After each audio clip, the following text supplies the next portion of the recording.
Hello friends, வணக்கம் and welcome to amazing thoughts of me. இந்த வீடியோவில் நம்ம என்ன பார்க்க போகிறோம் அப்படின்னா, இன்றைக்கி வந்து சிங்கிள் எவிக்ஷன். அது எவிக்ட் ஆகிருக்கிறது யார் அப்படின்னா, வழக்கம் போல் நம்ம ஆதிரை அவங்க தான்.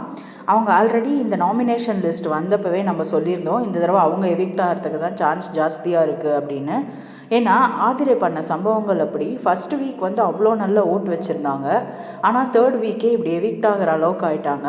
இவங்க எவிக்ட் ஆனது கூட பிரச்சனை இல்லை மக்களை பார்த்து ஓட்டு போட தெரியாத, ஷோவை புரிஞ்சுக்காத தற்குறி மக்களால் தான் நான் இன்றைக்கி இங்கே நிற்கிறேன் அப்படின்னு சொல்லியிருக்காங்க. இதை வந்து ஷோவில் டெலிகாஸ்ட் பண்ணுவாங்களா அப்படிங்கிறது வந்து தெரியல. ஆக்சுவலாக இவங்க பார்த்திங்கன்னா விஜேஎஸை மதிக்கலை, பிக் பாஸை மதிக்கலை, கடைசியாக இப்போ ஓட்டு போடுற மக்களையும் மதிக்கலை. இவங்க ஷோக்குள்ளே என்ன கிழிச்சாங்கன்னு ஓட்டு போடணும்னு எதிர்பார்க்குறாங்கன்னு தெரில. ஒரு டாஸ்க்கு விளையாடல, ஒன்றுமே. அட்லீஸ்ட் பூர்ணிமா வந்து விளையாண்டாங்கங்க, இவங்க அது கூட பண்ணலை. ஸோ அப்படி இருக்கிறப்ப இவங்க வந்து பூர்ணிமா 2.0 கிடையவே கிடையாது.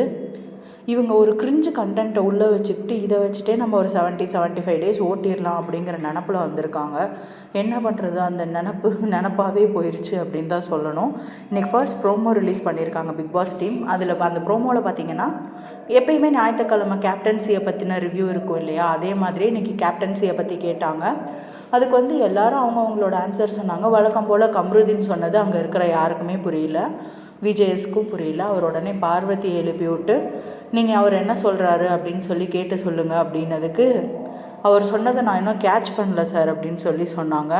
விஜேஎஸ் சொன்னார், வெக்கமே இல்லாத செயலை பண்ணிவிட்டு இங்கே வந்து வெக்கப்பட்டுருக்காங்க பாரு அப்படின்ட்டு.